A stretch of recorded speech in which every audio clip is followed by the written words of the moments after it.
What's up internet, Kevin here on Tech of Tomorrow, and while Elric's busy rocking out somewhere, I'm here to bring you guys my full review on Splinter Cell Blacklist.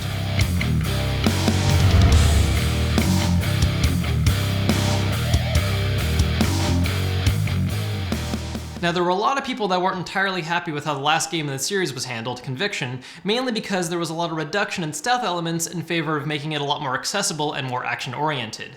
And while they haven't removed all of the changes made in that game, there has been a lot of promises that this one gets a lot more back to the stealth basics. So the important question, of course, is how well did they live up to that promise? Now, before we start breaking down the gameplay, let's talk about visuals for a moment, as well as bring you guys the specs for those of you that are interested. Now, we're running this with MSI's GTX 780, as well as an i7-4770K overclocked to 4 GHz. Now, if you're interested in the complete parts list of the system we're using, you can check that out on the link below. Now, when it comes to the game's look and feel, the environmental and character texturing is pretty good. It's nothing too fantastic, but certainly not below average. One of the things that really is a high strength in, though, is the lighting, which is really important in a game like this because, well, the huge focus is hiding in the shadows. So while playing the regular campaign on a mission that has a lot of sunlight, on ultra settings we were seeing an average frames per second of 118. On high settings we were seeing an average frames per second of 131, and on medium settings we were seeing 143.5. So now to talk about the actual gameplay itself. Now, it's clear right away that there are some moves to make it more like the original games, mainly because we do see a return of Sam's hallmark night vision goggles. Now, of course, some of the additions that were made in Conviction have stayed, although they are still very relevant to the stealth feel.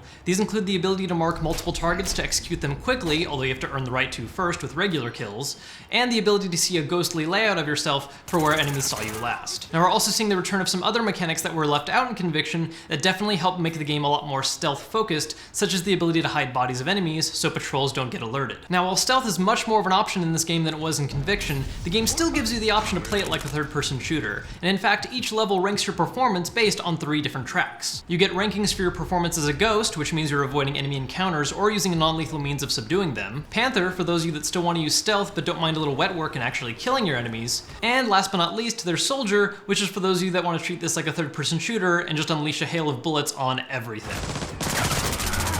Now, missions in this game are in an episodic manner, and before each one, you're given a briefing period where you're told which of the 3 styles will fit most, giving you an idea of what kind of equipment you should bring. So for instance, if it's a ghost style mission, you should bring sleeping grenades so you don't kill anyone, or a soldier style mission where you just wear heavy body armor and shoot everything apart with assault rifles. While you're free to use whatever loadout you like, there are some missions that show a very clear preference for one style or another, and you can make the game a lot harder on yourself by not being properly prepared. For instance, either being really easily noticeable in missions that instantly fail when you're discovered, and missions where combat is more or less completely unavoidable and it only takes a couple of bullets to take you down. Now, this point really strikes home in the game's side missions, which serve as both a way to give you extra experience and a way to play co-op with friends. Each of the missions is very focused on just one method or the other, and they're actually some of my favorite ones because they really have the most consistent objectives, especially the stealth missions where as soon as you're caught, the mission ends. Now, as I said, these side missions can be done in solo or co-op, and co-op really does make them a lot easier. Not just the combat-oriented ones where you have extra firepower thanks to a buddy, but even the stealth ones where you can work together to distract enemies or make use of unique routes because you need to work together to reach high ledges or breach doors. So overall, as far as gameplay is concerned, while you can still play the game like a straight-up third-person shooter, you benefit a lot from making sure to use stealth tactics and careful planning. So overall, stealth is a lot more rewarding than it was in Conviction, especially on higher difficulties. Now, as for what plot the game has, it's not the most original, it's pretty run-of-the-mill as far as the different kind of military espionage storylines go.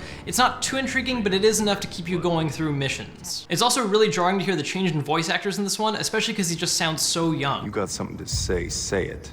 Admittedly, it is something you get used to over time, but in the end, it still just doesn't feel the same without Michael Ironside. Now, one of my most favorite things about Blacklist, however, is the fact that it now features the return of the Spies vs. Mercs multiplayer mode, which is something I honestly never really tried in the older games, and now completely regret it. Now, for those of you that haven't played this mode before, the traditional modes have you divided into 2 asymmetrical teams. On the one hand, you have the mercenaries. They're slow-moving, heavily armored, they play in a first-person view so they have better long-range shots but don't see as much around them directly, and they have a much more reliance on lethal methods like assault rifles and grenades. And on the other hand, you have the Spies, who still play the game in the traditional third-person mode of Splinter Cell, giving them a lot more awareness of their surroundings. They also have the ability to make use of exclusive routes and levels, such as using ductwork or climbing really high ledges. Now, they don't have as many offensive weapons, but they do have a lot of ways to distract enemies, like smoke grenades and flashbangs, and can perform an instant kill in melee if they get the chance. Now, while there is a deathmatch mode that allows for mixed teams to just shoot the crap out of each other, the multiplayer really shines a lot more when you play in the traditional modes, which are more objective-based and have teams focused on just one or the other playstyle.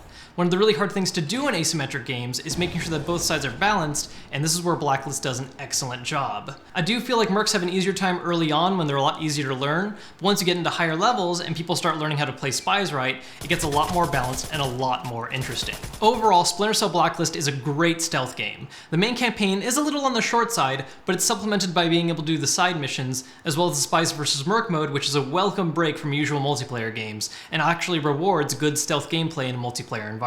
There's also a good bit of replayability in the campaign if you're the kind of person that wants to get all the different little hidden collectibles or just clear it on the highest difficulty settings. Not to mention that any money you make in it can still be used to upgrade your character in multiplayer. With how few stealth games we see coming out these days, especially this year, Splinter Cell Blacklist is a welcome return to the older Splinter Cell formula, and is definitely worth playing not just for fans of the series, but just fans of the overall genre looking for something new to pick up. So there's our review of Splinter Cell Blacklist. If you guys have played the game yourself, make sure to let me know what you think in the comments, and if you haven't gotten it yet, make sure to check out the link in our description for pricing and availability. While you're down there, if you're interested, you can also check out the full parts list of what system we're running it on. Aside from that, if you guys enjoyed this video and you want to make Buddy happy, make sure to hit that like button. So if you haven't subscribed yet, make sure to go ahead and click on my computer right here so you can do so to stay up to date in all of our latest vids. Till then, I'm Kevin for Tech of Tomorrow, and I'll catch you guys later.